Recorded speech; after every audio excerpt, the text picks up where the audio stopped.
Top 10 of Anything presents My Top 10 Movies. Season 1 of a new miniseries where each guest builds their top 10 movie list and defends every pick. It's the ultimate movie challenge, just 10 films to define your taste, your memories, your life. I'm Pav, and together with our guest, we'll relive classics, uncover hidden gems, and maybe even stir up some debate. Let's get into it.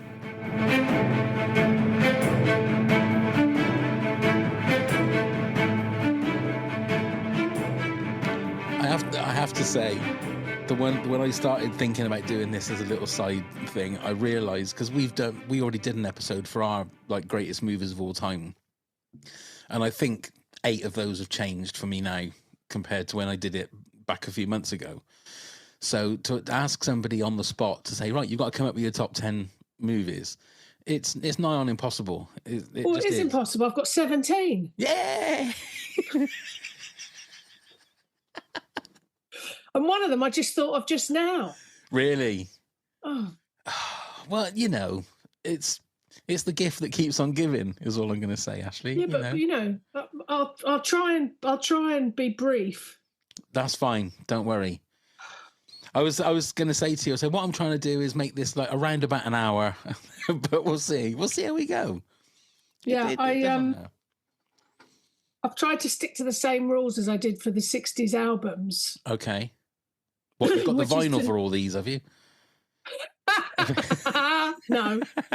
But if something's got a sequel, I've not gone for the sequel. Oh my God, I can't believe I've forgotten that. No, I'm going to leave it out. Oh dear. So yeah, I've not put the sequel in. That's fair enough.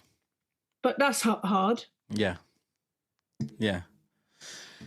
Well, let's just start. Let's say hi. Hi, everyone. Hi. You had a little bit of a look behind the curtain. You saw how the sausage was made then slightly, because Ashley's only just joined me and she's already in turmoil because of her top 10, which we have to change for this episode as the top 17. Her top 17 movies.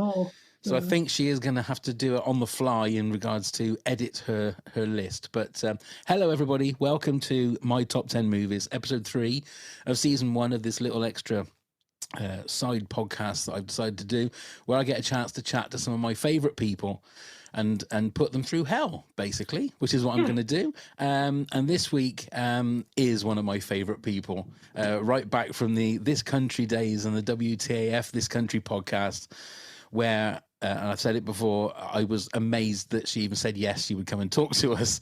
The fact that now this is probably the 3rd or 4th time that we've spoken to Ashley. Please, ladies and gentlemen, everybody welcome the wonderful Ashley Mcguire. Hello, Ashley. How are you? All right, Pav. How are you? You've got that underlying stress whenever you're talking. Oh, yeah, dear. Because, oh my God, this is not funny. This is not good, making somebody choose 10 things. No, but have you ever thought about what your favourite... I mean, obviously everyone... For me, I've got my first 5 are always set in stone. I know I know one, what they are. But number 1 doesn't... Number 1 and 2 don't change. Right. But have you ever actually thought ever before, I wonder what if on a desert island I was only allowed to have 10 movies? Have you ever sort of thought about that, or is this the first time you've ever actually... Yeah, sometimes. I definitely do. I know my desert island discs because I do that in my head. But yeah, I've thought about this sometimes. But it surprised me actually what I've gone for. Really? Some of them are Some of them you're like, yeah, well, of course. But some of them, I was like, no, really. I think my criteria I went for was, what's a film that I could still watch now over and over, and have watched over and over in the past. So that's why I've chosen what I've chosen. Some of them, and then some of them are just that it's one of my favourite actors, or it's a favourite director, or you'll hear. Yeah. But I've been giving it far too much thought. See, that's what I love about you. It's not like a quick fly-by-night, let's just chuck a couple of things on the back of a fag packet. Let's do some proper serious thinking about it. There's notes here and everything. I love it. And I love you, Ashley. That is just wonderful. Before we actually get down to the nitty-gritty, First of all, have Marvel and DC called yet? Because that was the end of our last episode. No, not yet. Nothing. It will be. I don't worry. They're just waiting. I'm sure I'm they're here. waiting. They're fighting. What they're It's doing all is they're right. fighting each other to get to you first. Yeah. That's why I think. In regard, I wanted to. I never asked you the last time that we spoke, and I'm fascinated with people that are actors, what their process is in regards to A, auditions, and B, once you've got the role, learning lines. Do you have a specific thing that you do when you're going into an audition? No. Or is it the same every time? How does it work? Because I've always wondered that. I mean, you talk about this being stressful. That must be times a million, because it's like it's potentially your job. Yeah, I don't sweat it, Pav. So, which I think is why I've stayed in the business as long as I have, because I do either the self-tape it is these days, or the meeting, and then I just forget about it. I don't sweat. And if I don't get it, I don't take it personally. Okay. I just think, okay, well, because I've seen the casting process from the other side, and I know sometimes it's just this person matches this other person. They like the look of these two people together on screen. Nothing to do with whether or not you can act. So I don't tend to get nervous in auditions. Some people like to learn the lines. I try to be very familiar with them, but I don't, unless I'm asked to, I don't learn them, because then the audition just becomes an exercise in remembering your lines, as opposed to being able to be a bit more relaxed, because you're not thinking, fucking hell, I'm going to forget the lines. Yeah.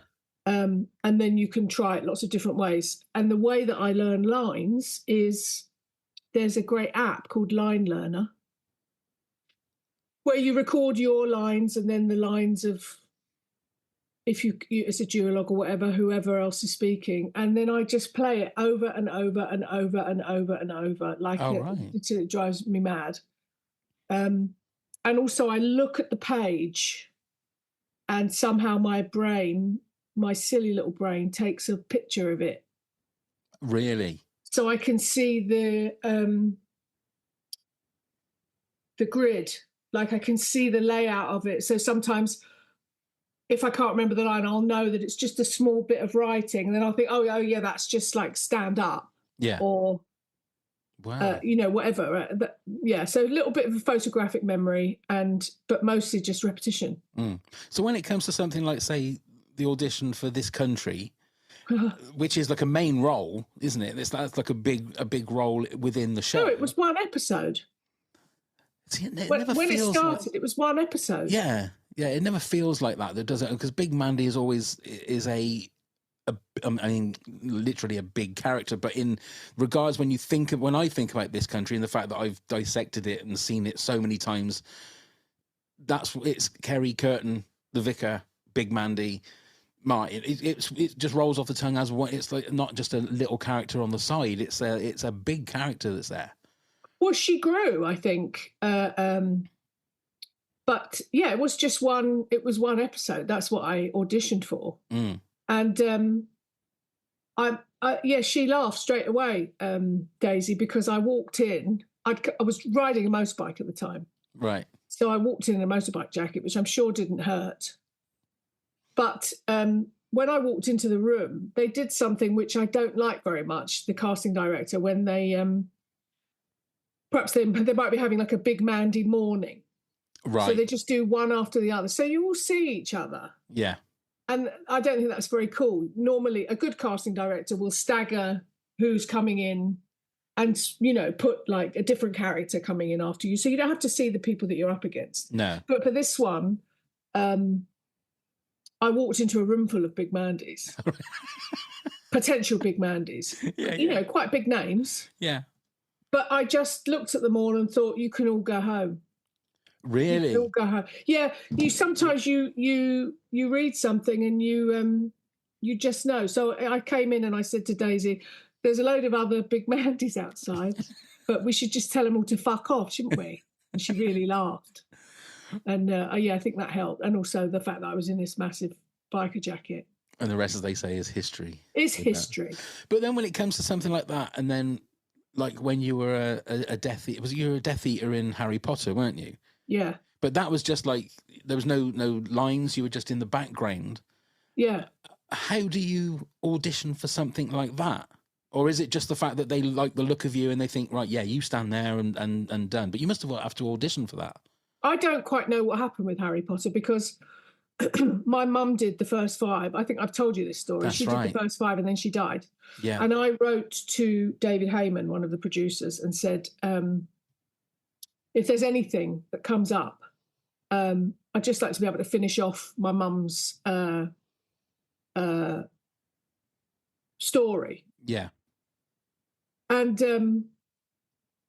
then, you know, it was like, I don't know, a year later, I got this audition to play a Death Eater. And then I had to, I can't remember what I did in the audition. I can't remember if there was dialogue. There might have been. And then I had to go and meet the director. And he was horrible. Oh, really? Yeah. Wow. Yeah, there's no two ways about it. He was horrible to all of us that had small or insignificant parts. It wasn't very nice. But anyway, I went to meet him, and he just wanted to look at me. Right. So I basically just stood there, and he sort of looked at me, and he had this. Always had David Yates. His name is. He always had this. There was always an atmosphere with him, like he didn't really want me there, like I wasn't really a first choice. So I think I got that job because of that letter, and I think it was probably David Heyman, who knew my mum, right, who insisted. Right. So when we were shooting, Yates wasn't very nice to me. There's no need for that, is there? Well, No. I mean, it was difficult because there was one scene in particular where, have you got time for me to tell you this story? Absolutely, you carry on. There's one scene in particular where we were shooting, you know, where the castle has all been destroyed, and we're bringing Harry's body back, and then we all line up, and that morning, Alfred Enoch, who played Dean Thomas, came up to me and said, I just heard that you're Gloria's daughter. And I said, yeah. And he started crying. Oh. Because she had chaperoned him for years. Yeah. And he said, you know, I'm so sorry for what happened, and we're so sad, and, you know, it's so lovely to meet him, because I started crying. Mm. And then we were rolling quite soon afterwards, and I hadn't really composed myself. And you know, was just sort of doing the best that I could, but was still upset. And David Yates came up to me afterwards, and he said to me, do you know how to act? And I said, yeah, sorry. And I just started to explain, and he went, you need to understand what acting is, and you obviously don't understand what acting is. So you go and stand over there. And he made me go and stand with the SAs. Right. And he brought an SA over to stand in my place. What and SA? if you look at the pictures, yeah, all the other featured Death Eaters are around Ralph Fiennes, and I'm not there because he moved me out of the way, because of that moment. And of course, then we're shooting that scene for another like 3.5 weeks. And I'm standing with the SAs, and I didn't mind standing with the SAs because my mother was an SA. Yeah. What's an SA? A supporting artist, an extra. Right. Okay, right. So, and then a couple of days later, he came up to me and he said, I've been watching the rushes, and, you know, when you're bringing Hagrid's body in, it's excellent. You're excellent. And I just couldn't look at him. I couldn't speak. And I never forgot it. No. But yeah, so to answer your question, the audition for Harry Potter was an odd thing because I don't think it really was. I think it had already been given to me. Yeah. But under a bit of, you know, he wasn't keen. Oh, show business. I mean, what are you going to do? That's all right. Oh, dear. Okay, we'll chat a little bit more after that. I want to get into your top 10. I want to see what decisions you're going to make, Ashley. So hit us with your number 10. Here we go. It's Prometheus. Oh, okay. Or Moneyball. You got. I mean, that'd be one hell of a double bill to watch. Pick one, and I'll be happy with that. Prometheus. You're going to go for Prometheus. Okay. So why Moneyball? Have you seen Moneyball? I have seen Moneyball. It's really good. Film. Really good. And it was only because like TikTok or Instagram started showing clips, and I thought I need to watch that because I'd never seen it. I only watched it about, I don't know, 6 months ago. I've seen it a few times. It's a great film. I like baseball. My partner lives in Canada, and I go to the baseball. I love it. Do you understand? Do you understand it? I understand. Absolutely. Yeah, I get confused, I must admit, a little bit. Really? Yeah, well, it's not that, I know, but with the way that they talk about it, what at bat and I should know because you don't know what that means. At bat. That is at bat. Have fucking hell. See, this is like an amalgamation of all of your fucking shitty characters having a go at me now. At bat. What can that mean? No, but I was trying to think of the other ones. There's loads of different things. Like what all the. Oh fuck it! I'll just. I mean, I love Field of Dreams. I love Bull Durham. So I've watched loads of baseball movies. Oh, yeah, there's not a bad baseball movie. No, I don't think so. But that's the best one, I think. The performances, the fact that it's a true story, the cleverness of sort of the maths and you know the brass balls of Billy Budd, played by Brad Pitt. I love that film. Yeah, it's great. Okay, but and why Redemption? But why Prometheus then? Oh, I think it's a fucking brilliant movie. So underrated. I like sci-fi. Yeah. And I just like origin stories. I and the idea that you know that well, I don't want to give it away, but you know these other beings, this master race, and it's got an amazing cast. Yeah, amazing cast. It's crazy, really. And I just couldn't take my eyes off Michael Fassbender as the what do you call it when someone's a robot? Hello, menopause. How nice of you to arrive on this podcast.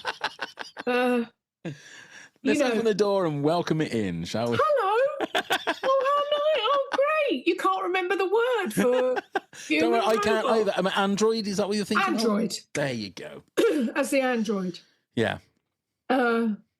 Because he's doing Peter O'Toole in Lawrence of Arabia. And he watches it as the android watches, and you can see it. It's just so clever. It's so layered. Yeah, I love that film, and I could watch it over and over again. You see new stuff in it each time you watch it. I thought it was a great film. I wasn't so keen on the second one, the Covenant, Alien Covenant. But my big question is, why doesn't Charlize Theron run to the side when that ship is coming down? Why does she run straight so it's going to, I mean, spoilers, it's going to fall on her? Why doesn't she run to the side so it would have missed her? Do you think it would have? Do you think she would have? I think so. Well, it would have. But she would have had a better chance of running to the side than running along the length of the ship, so that the ship was going to squash her anyway. Yeah, just a small thing, but it's true. But then, what if the actor says that? Why don't I run to the side? They would say because you get squashed by the ship, and if you run to the side, you'll survive. And that isn't going to help the story. And it just doesn't move the story on, Charlize. Right. And she'll go, okay, all right. No, okay. She'll say, I'm a fucking Oscar winner. You listen to what I say. Let me run to the side. Yeah. Yeah, we're in the end. Sort it out. So, I mean, I don't want to preempt anything that's going to be in your next 9 acts or whatever, but is that your favourite Alien movie? Yeah, I don't even think of it as an Alien movie. Oh, right. I mean, yeah, because it doesn't really have the usual Alien things in it. I don't think of it as an Alien movie. It's just a really great sci-fi. That's fair enough. Okay. Yeah. Yeah, that's cool. Okay. Your number 9. What's your first choice for number 9? And then your second choice for number 9? Okay. I'm choosing Once Upon a Time in Hollywood. Great movie. Just such a great movie. Are you a Tarantino fan? Yeah, I like Tarantino. Anyway. Yeah. Okay, so why but this I think one? it's his best by far. Okay. And there's, oh my God, there's so many reasons why I love it. The two central performances, Brad Pitt and Leonardo DiCaprio, neither of them have ever been better. I agree. Especially Leo DiCaprio. I just think he's fucking brilliant in that. Yeah. Oh my God, the scenes when he's playing the actor, playing the character, and he's with the little girl. You know, that's some really, really great work. Really great work. I like the era. It's an era that, I mean, if you could put me in a time machine, it's probably where I'd go first, is about then. Right. Late sort 60s. Late 60s Hollywood. California. Yeah. Gorgeous era, gorgeous aesthetic. So from the beginning, you know, the light in that film, he's just got it right. He's got it all right. Every single moment of it is right. Yeah. But then he's always right, Tarantino. You know, he doesn't, right down to the names he gives characters. He doesn't mess about. I watched Django again the other night. And, you know, his choices. He's such a clever director, more than a director. You know, he's an auteur. So it's everything, isn't it? I mean, the one thing, because The Hateful Eight is one of my favorite. I mean, every single one of his movies are great. Yeah, for me, and it's the minutia of the writing. Yeah, that he would just and he doesn't care if it's going to take 3.5 hours to tell his story, and he doesn't care if he lingers on a shot that's like, you know, where most directors would probably cut. There, he'll let it go on for another 2 or 3 minutes or 4 minutes or 5. And I love that. I love the fact, because there's so many people that will say things like Hateful Eight, it's boring, nothing happens. And I'm going, are you mental? You just got to see just a scene and dissect a scene. The first scene in Inglourious Bastards is like, I love Inglourious Bastards. It's the way that it's just, I get really nerdy when it comes to Tarantino, because there's so much in his movies that they're all different, but they're all, you know, they're a Tarantino movie. Yeah.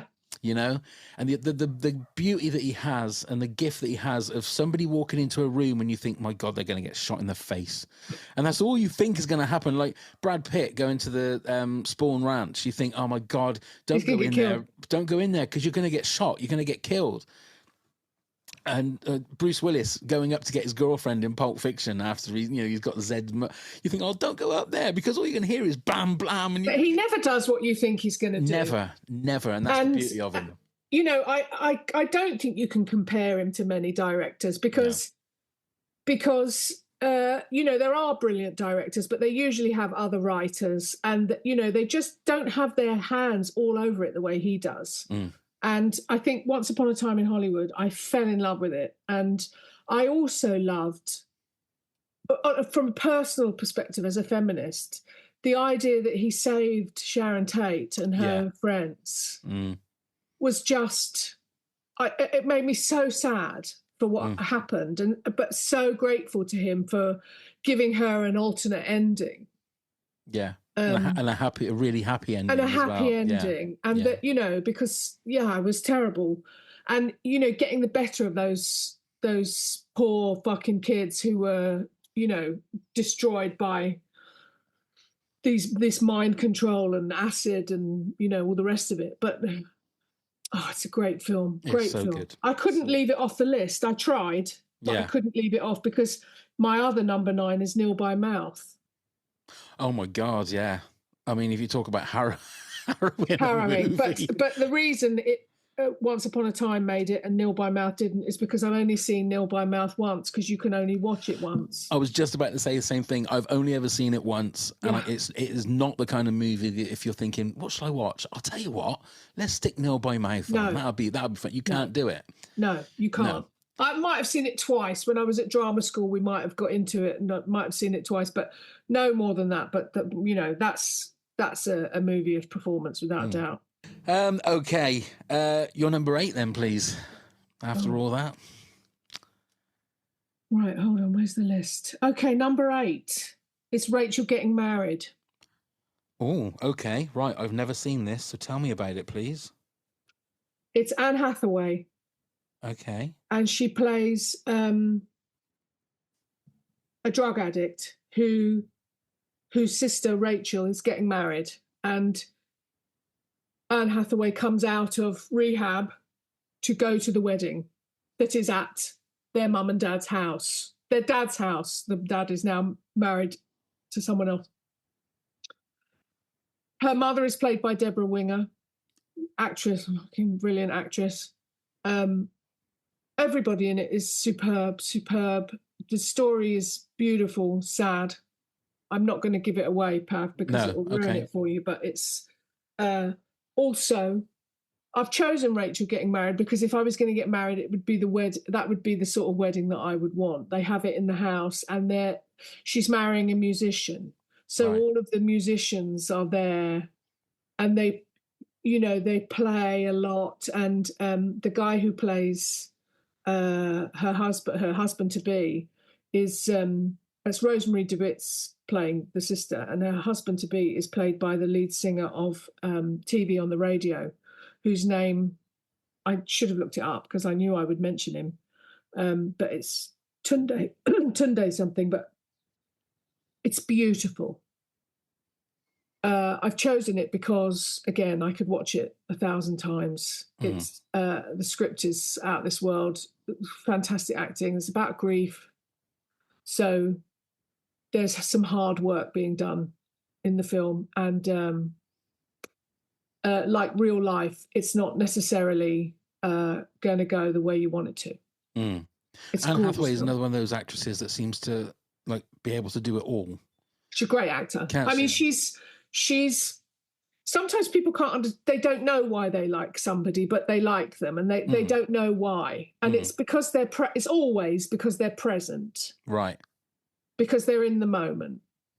If you talk to people, I love that actor. I love, if it's not about looks, because she's good looking, but if it's not about looks, it's because they're present. Yeah.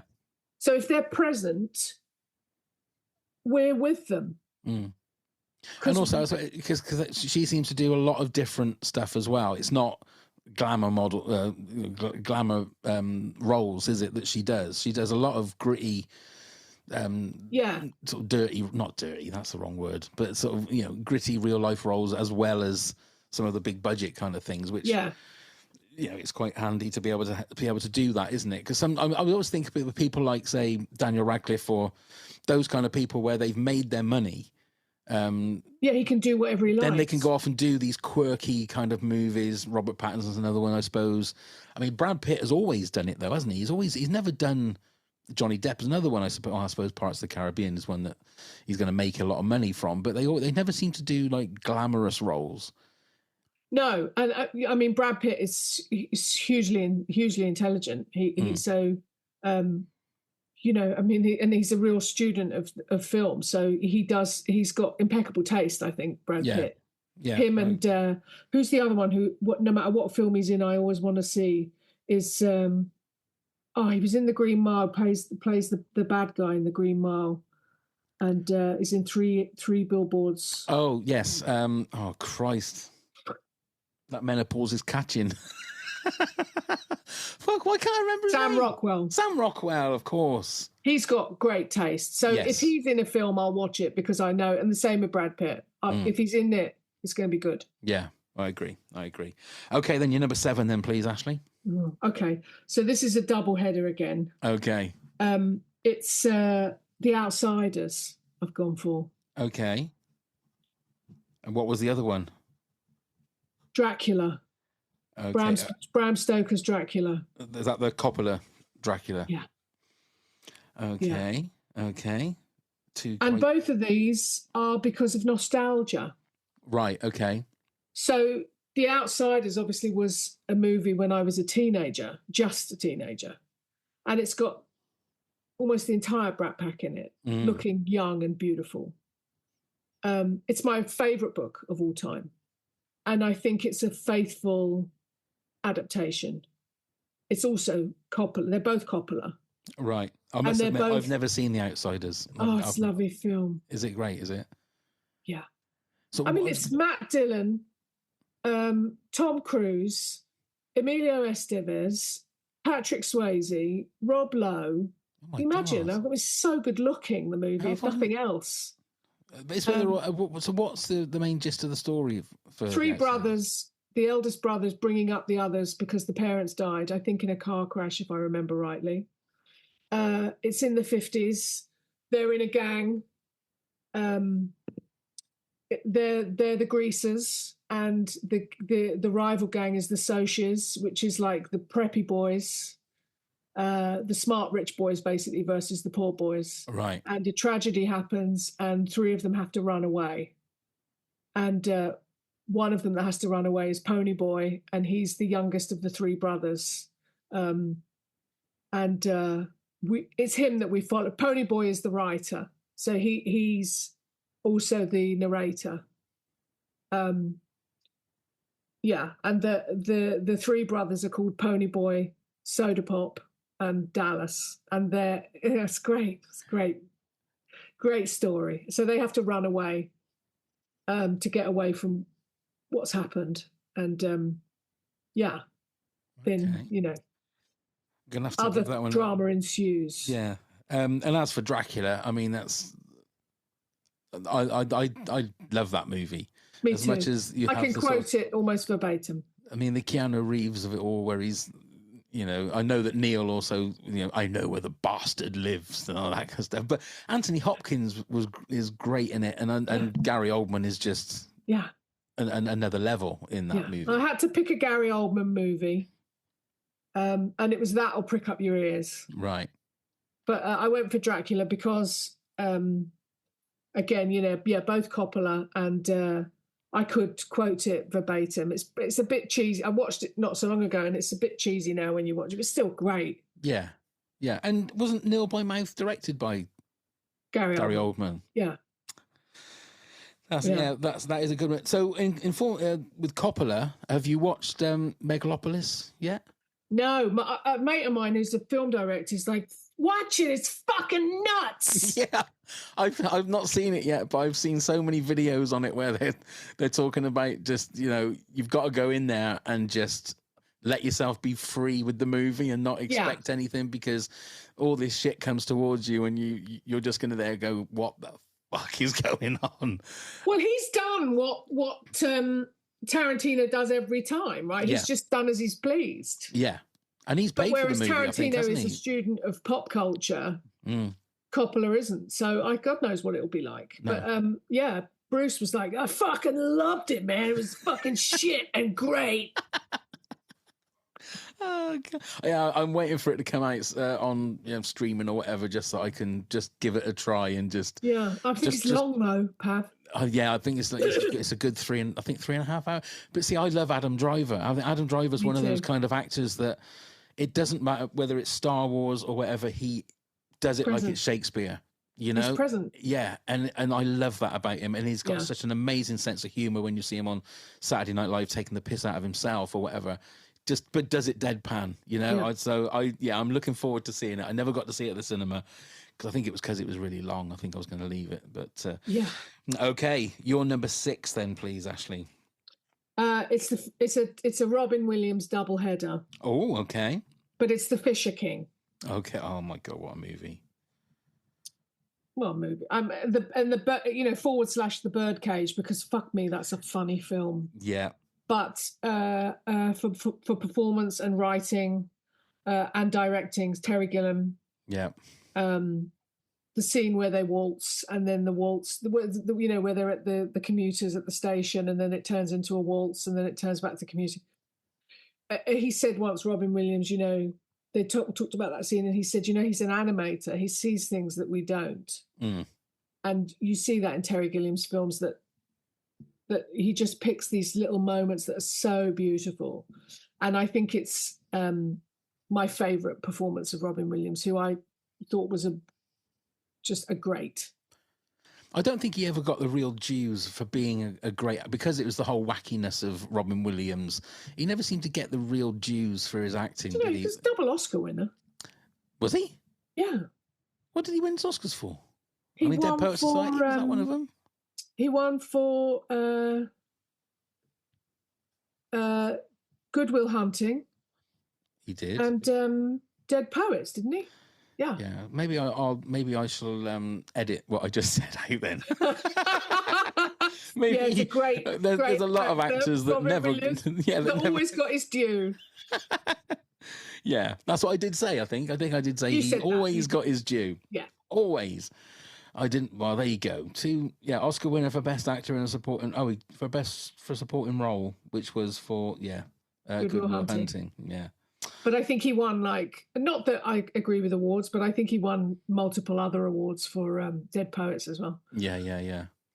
Good, nominated for Good Morning as well. Good Morning Vietnam. I think so. And this, I think. Yeah.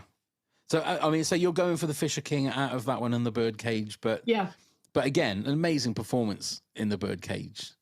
Oh, Birdcage is just so fucking funny. Yeah. It gets funnier and funnier as it goes. I mean, it starts off funny, and Hank Azaria as the Colombian houseboy. Yes. And they're just, it's beautiful, but it gets funnier and funnier when Gene Hackman and Diane Weiss turn up as the senator and his wife, and they've got the cutlery with the boys fucking all over the cutlery, the plates, and the boys fucking all around. Look at these boys! What are they doing? They're playing leapfrog. It's been a while since I've seen that. I must admit, that's another one I need to Oh, you've got to revisit. Yeah. Too much. It's so funny. That's so good. But yeah, to be fair, I'm allowing these double-header ones because I think it's only fair because there's sometimes when you just can't split them. You know what I mean? So I'm so pleased because it's double-headers from now on. Oh, well, there you go. I don't mind that. Okay, then. I bet that's the first time you've heard that in your life, darling. Unfortunately, Ashley, yes, it is. Unfortunately. It's the only double header I'm ever going to get. Yeah, sorry. That's okay. Don't apologise. That's what being married for 30 years does for you. That is, yeah. Okay, you're number 5 then. What 2 have you gone for number 5? Hannah and Her Sisters is the one I've chosen. Okay. But it's closely followed by Annie Hall. Okay. So that's my Woody Allen. That's your Woody Allen chunk, yeah. But Hannah and Her Sisters, my partner and I were falling in love, and we realised that we could both quote it. So we used to do it a lot, especially the scene between Michael Caine and Barbara Hershey, where he's trying to tell her he's in love with her. Right. I've never seen Hannah and Her Sisters. Oh, I know. So I need to jump on that one figuratively. You've got to. Okay. Oh, such a good film. Very funny. Right. Very funny and beautiful. It's a love letter to New York. Right. As a lot of his movies were, weren't they? Woody Allen, yeah. Yeah. But this one is fuck me. The cast is out of this world. Michael Caine's in his cups, I think, in that film. Mm. Yeah, it's Woody Allen's best for me. Woody Allen's another one that, like Tarantino, he could fill the screen up with the talent that he wanted. He could choose, couldn't he? No one would really turn him down. No. I mean, for a lot of his movies, now they would. Yeah, now they would. And again, that it's the whole question of, do you separate the man from the art, or the very difficult. And sometimes it is difficult, isn't it? Because when they come with someone like Woody Allen, where his work has been amazing for so many years, that work is still the same. But I suppose your attitude to the person changes, so maybe your attitude to the work changes. Well, it for me, Woody Allen and Michael Jackson are the same thing. So I like Woody Allen movies up to the movies he made up to where he was accused. Right, okay. And then I can't like anything after. Right. And Michael Jackson, I tend to think that he was all right until he made Bad. Right. So I can still allowed to listen to Thriller and Off the Wall. But Bad, you're not having that. From then on, and this is horrendous. I think you should cut this out, to be honest, Pam. I'm just basically saying... I'm not even going to say out loud. No, don't say it. It's very hard, isn't it? It's hard because it is because if you're thinking about stuff like that, then you perhaps you're not going to like a Caravaggio, or you're not going to look at a Michelangelo. You're not going to listen to the Rolling Stones or and that's it's what line in the sand you want to draw, isn't it? Because you end up. It's such a difficult subject because there are so many ways to look at it, and I don't think any of the ways are actually right. It's just how you feel personally yourself for certain things. I totally agree. Okay, your number 4, please, Ashley. This is difficult. Oh, okay. This is a Jack Nicholson triple header. Oh, okay. So see, you're bending it a bit now. To be fair, sorry. That's fine. You carry on. I'm going to choose Terms of Endearment. Okay. But in there also is The Departed and Witches of Eastwick. Okay. Yeah. So it's Terms of Endearment. Okay. So why that one over those? Because they're all great films. Because of the performances. Because The Departed, I picked Leo DiCaprio for a different film for his performance. I picked him for Once Upon a Time in Hollywood. He's fantastic in The Departed. So is everyone. Yeah. And Jack is always fantastic. He's my favourite actor of all time. Right. But he is at his most, I think he's at his sexiest, his most powerful as an actor, and his most nuanced in Terms of Endearment. And he's fighting on the screen with Shirley MacLaine, who also is just stellar in that performance, and then in that film, and then the best performance of all of them, or I don't even know if it's the best, but another incredible performance is Deborah Winger as the daughter. It's a beautiful story, very sad, impeccably acted. So I chose that. I love The Witches of Eastwick. That film taught me how to seduce women. Did it? Yeah. You got any tips? Watch the film.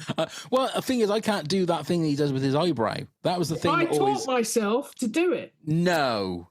Yeah. Oh my God. Oh yeah. I can't do it because my eyebrows aren't very. I haven't got very big eyebrows, so I can't do it. But that was the thing, because he always looked like a horny little devil in The Witches of Eastwick, and it was that eyebrow and that just glint in his eye. Yeah. And I got another. I got to come clean. I only saw The Departed for the first time at the end of last year. Oh, have? Yeah, because so many people were going, you've not seen The Departed? You need to watch it. So I sat one Saturday morning, watched it, and I couldn't believe all the people that were in it. I thought, oh my God, Mark Wahlberg's in it. Oh my God, Martin Sheen's in it. Oh my God. Yeah. So it was Alec Baldwin was in it. It was crazy. Of course everyone's in it. Yeah, but he was, for me, the person that sort of shone out, Jack. In that movie. Yeah. And he's just so watchable in every single thing he does. Every single thing he does. Yeah, he's the master. He's the man. Yeah. Jack is. Yeah, completely agree. Yeah. Okay, then. Your number 3, then, please, Ashley. It's The Godfather. Okay. And The Godfather 2. Okay. And Goodfellas. Okay. Okay, yeah, that's fine. But I'm choosing The Godfather. Okay. I remember when I was about 10, it must have been on the telly, and I'd come down, Mum and Dad were watching it, and I'd come down, woken up and come downstairs. Maybe I was younger. And she went to me, shh, they're going to shoot Sonny. Oh. And I looked at it, and she was crying. Mm. And I just remember thinking, this, they were so still, my mum and dad, watching that film. And it stuck with me So as soon as I was old enough, I watched it, and I've watched it ever since. And we have something round mine called Godfather Nights. Oh, right. Which is where, because Godfather taught me how to make spaghetti sauce, right? Right, okay. Because Clemenza teaches Al Pacino how to make it and if you follow that recipe, that is a fucking brilliant spaghetti sauce. So Godfather Nights round mine are where I serve the food that is in the movie when it happens in the movie. So we watch whatever movie it is, and the food comes out when it comes out in the film. So right. The Godfather is excellent because it's got the spaghetti sauce, it's got cannoli, and Godfather 2 also good. That I brought out birthday cake when Hyman Roth was having the cake. You can do it with a lot of films. Goodfellas is another one that you can do excellent food in that film, and the big loaves and everything. So I don't know how anybody that's seen it could not put it in their top 10, and it'll be a lot of people's number one, I think. I mean, you say about the Sonny getting shot. I think it must have been on one Christmas when I was little, and that and the horse's head in the bed, I think were the first two scenes that I saw of like violence, gross violence. Not just like seeing cowboys being shot or whatever in a cowboy and Indian film. It was like, I mean, Sonny being like blown to bits by gunfire. Yeah. It was like, and it stayed with me for so long. I can't remember how old I would have been. 8, 9, 10, maybe. I don't know. And it was like horrific because that whole Sonny scene, it's relentless because it just goes on and on and on. Yeah. And it stayed with me and stayed. I remember having nightmares about it. Just, It's funny. It touched both of us when we were little. Yeah. Yeah. A bit like Michael Jackson, allegedly. Like Jimmy Savile. But it is definitely, it's sort of one of those movies that you feel is on the Mount Rushmore of movies. Godfather, although I don't think it was in my top 10, but that's enough. Really? Yeah. Although I think I like Godfather 2 more than The Godfather. I don't know. I oscillate. Yeah. And Godfather 3 is also an excellent film. See, yeah. Unfortunately, it's never going to win because it's got those big brothers. Mm. But that film, if it was by itself, is a fucking great film. Yeah, and Sofia Coppola comes in for a lot of stick for being in the third one, isn't it? Because she's not particularly... Yeah, but she's bailed out her dad.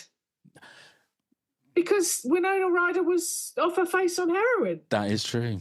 She bailed out her dad. Yeah, and the stick that they gave her, she wasn't an actor. Okay, he probably made a choice with his heart rather than with his head. Yeah, but maybe they just didn't have any time. Yeah, but as an actual that as a trilogy is a great trilogy. Oh, because the again, I don't want to spoil anything, but the way that Al Pacino at the end is on his own. At the end of Godfather 3. If you haven't seen it, they deserve to have it spoiled. Yeah, well, I mean, it's been a while. They had plenty of time. Yeah, come on, but and obviously Goodfellas again speaks for itself in regards to, I was just thinking about it just now. With the when they go into the bar and she's got the fur coat on and he says, "What have you do?" De Niro's told them not to spend any money, and he makes her take the coat off and get in the fucking car and go home. And I just love all of that. That's a great film. So good. Okay, well, if that's your number 3, then what's your number 2? Number 2 is an Almodovar triple header. Okay. So the winner is All About My Mother. Okay. But it was nearly Pain and Glory.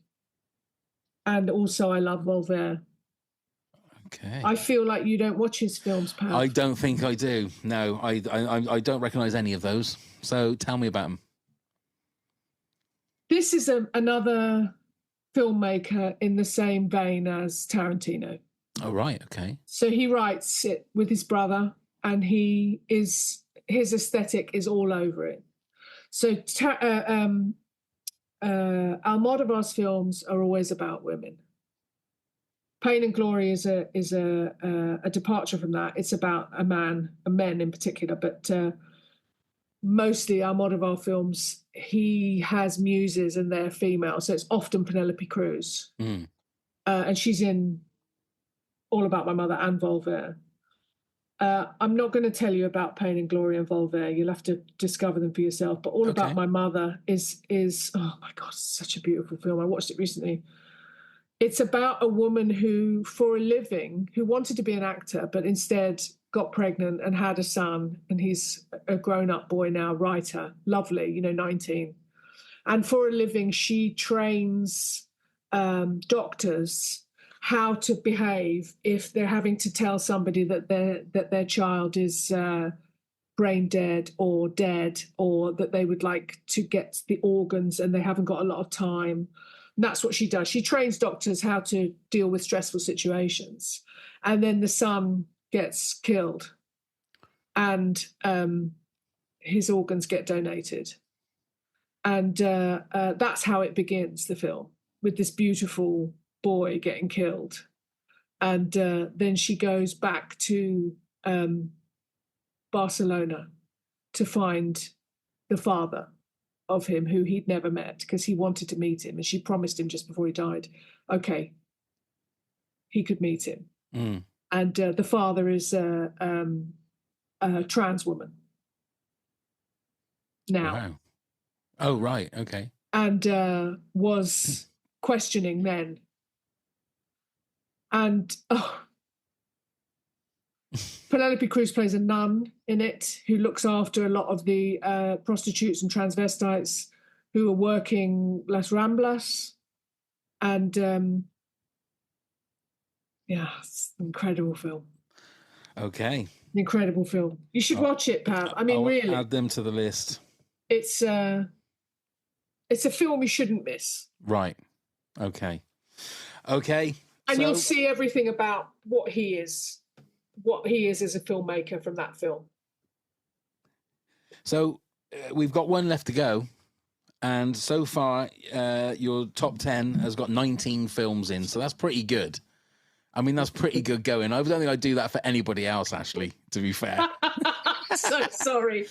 So it's going to be interesting now whether it's just going to be 20 for your number one, or we're going to go more. It is. So it's just one film for your number one. Well, that's quite nice round number then. So what is your number one of your top 20 movies of all time? So my number one has been my number one since I was maybe 8. Okay. And it's never changed, and it never will. And it's Rocky. Really? Wow. I would never have thought that in a million years. Never would have thought that in a million years. Yeah. It's a classic. It's an absolute classic. I like it for different reasons than I did then. When I was little, I wanted to be a boxer. Okay. But I couldn't because I was a girl. I mean, you could have been. Well, also my mum didn't want me to get punched in the face. Right. Fair enough. But I loved him. He was a pin-up of mine. Sylvester Stallone is beautiful in that film. And I knew it was funny and sad. And it was the first film where you really wanted someone to win. And they didn't. No. That's the beauty of it. And now I know that's the beauty of it. Yeah. But then, it was just tragic for me that he didn't win because he should have won. And there's not a stitch of that movie that I don't know. I could sit here now with you and do the whole film, every character. But also, there's not a bum note in it. It's a brilliant, brilliant film. He's so underrated, Stallone. People look at him as something else now, but they need to go back and watch that film. He wrote it. He starred in it. Yeah. And a lot of the people that he's working with are friends, not actors. They had no money. And it's fucking brilliant. Yeah. It's fucking brilliant. And Burgess Meredith is fantastic as Mickey. And her, Talia Shire as Adrian. Yeah. Burt Young. Yeah. as Paulie. Yeah, and Carl So Weathers. flawed. Yeah, oh yeah, absolutely. I mean, the thing is that the movies got very cartoonish as they went on, as the numbers. I mean, I went love on. Rocky 2 as well. Rocky 2 is great, but the amount of times that I've just set it to the last round of the boxing match, and that is a perfect moment in cinema. Yeah. When the bell goes ding, and the music starts playing, I fill up every time I watch that. Me too. You know, and then all it is that Rocky doesn't give a shit about whether he's won or lost. He just wants to get to Adrian, and he's the pain in his voice, or and he doesn't care whether there's going to be a rematch or whatever. Oh, it's just such a great ending, and the way that the ending in Rocky 2 again was one of those nail biting endings where they both punch and both fall down, and we're all saying, "Get up!" Exactly. Yeah. Rocky 2 is very funny as well. It's much funnier than Rocky 1. Another great film, but it's Rocky, and I'm Yeah, I love Rocky 3 as well. I think Rocky 3. I like all of them. Only Rocky 5 I didn't like. Completely agree. But I loved Rocky Balboa. I took my dad to see that in the cinema, and we cried. Yeah, and even when he's in the Creed movies. Yeah, great. Fantastic. Yeah. And again, I think the trouble is people see Rocky from the first one and think that that's Sylvester Stallone. He's just this big dumb guy. No, but he's not. Have you seen Tulsa King? I've seen his art. Yes, I've seen. There was a video on YouTube I was watching because I've gone down the Tulsa King. It's great in that. Fantastic. Yeah, absolutely fantastic. Yeah. And they showed some of his art because he's got that painting that's at the end of. Is it Rocky 3? Where him and Apollo are just about to, he's got that up on his wall as well. But like I say, I would never have thought. I must admit, I thought Star Wars would have been in there somewhere. Well, I just remembered it when you turned up, and I looked at the Star Wars, and I thought, "Fuck, how did I leave that out?" You heard me say it. How did I leave that out? And then I was like, "No, it's okay. I'm going to leave it out." No, you should. But that's probably number one as well. Yeah. Well, I don't mind putting that in. I mean, that makes it 21 though. Sorry. Out of interest, which Star Wars would be in your top? It would be Star Wars. So New Hope, and Empire Strikes Back. Okay, that's fair enough. And Return of the Jedi. Not Solo, a Star Wars story. You're not having that one. I'm not. And there's a funny reason why. There is. You'd have to listen to the top 10 that we did of the 60s albums so you can get that. What are you... I've got the thumbnail for the episode now, so that's good. What are you working on at the moment? Have you got anything you can tell us about? Or is there Hollywood answer that you're not allowed to? Two things that I can't tell you about. Okay. I'm doing a radio drama tomorrow, BBC Radio 4 drama tomorrow and Friday. But I've opened up another business, restoring sneakers. Of course you have. So that's what I do from day to day at the moment. Really? Restoring and any particular kind of sneakers or it doesn't matter? No, it doesn't matter.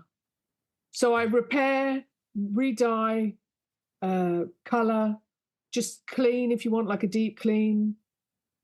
And I buy cheap and do them up and sell them for more as well. I love it. I find it very meditative and zen. I've got a studio just over the road and I'm in there every day. Turns out I'm a workaholic. You are like an onion, aren't you? There's so many layers. Yeah. There's so many layers. Make you cry. Always, Ashley, but cry with... Yes. Oh, God, Ashley, I wish I could talk to you every single episode. I really do. Probably a bit long, this, isn't it, Pav? No, it's only been an hour. Perfect. It's only been an hour. It is absolutely perfect. What was your number one film? My number one was A New Hope. Did you put all the others in there as well? No, I don't think I did. I know that I had, like Raiders was in there. All the movies that I think for me, Jaws has to be in there. Back to the Future has to be in there. Oh, Back to the Future. Swiss Army Man was in there. I don't know if you've ever seen that. No. That's the Daniel Radcliffe movie where he plays a farting corpse with Paul Dano.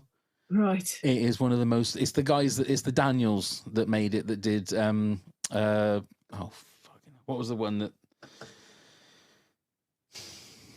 Oh Christ! The movie. Phil didn't he? Phil Daniels? You mean? No, not Phil. No, it's the brothers called the Daniels. Everything Everywhere All at Once. They did that. And it's the movie before that, but it's Paul Dano and Harry Potter on a desert island, and Harry Potter plays a farting corpse. Now, it sounds ridiculous, but it's one of the most beautiful movies you'll ever see in your life. It is just phenomenal.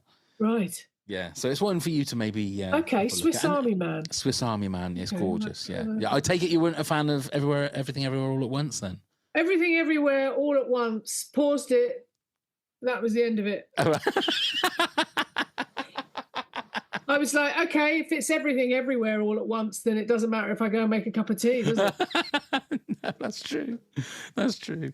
Okay, Ashley, I'm going to let you go, but thank you so much. My pleasure. Once again for just being an absolute delight. But like I say and have said before, Pav, you're the only one that I do all of this for, and I'm happy to. I love it. Well, bless you. We'll have you back on again. No, I'm not doing any more lists. No, that's it now. That's it. You're done. You're done. So everybody, please look at the show notes. We've got all the stuff there. If you want your sneakers made to look brand new, Ashley's she's got a studio ready for you. Have you got like a website for it and everything? Instagram. Got Instagram. We'll put the Instagram in the show notes if that's okay with you, Ashley, and then they can get in touch with you. And why not get your sneakers looking brand new? Or even, can you do different colours and new colours and stuff? I can customise, yeah. There you go. Get a pair of Rocky sneakers you could get. Could you do that? I don't know whether you could do that with licensing and stuff. Maybe no, probably not. No. Okay, sorry. But I'll put this information all in the show notes. Again, if you want to join our Patreon, it's all in the show notes there. Ashley, once again, I absolutely love you and adore you. Same. And one day let's have a Godfather night together. Absolutely. You're welcome anytime, Pav. Wouldn't that be fun? Oh dear. And for everybody else, bye.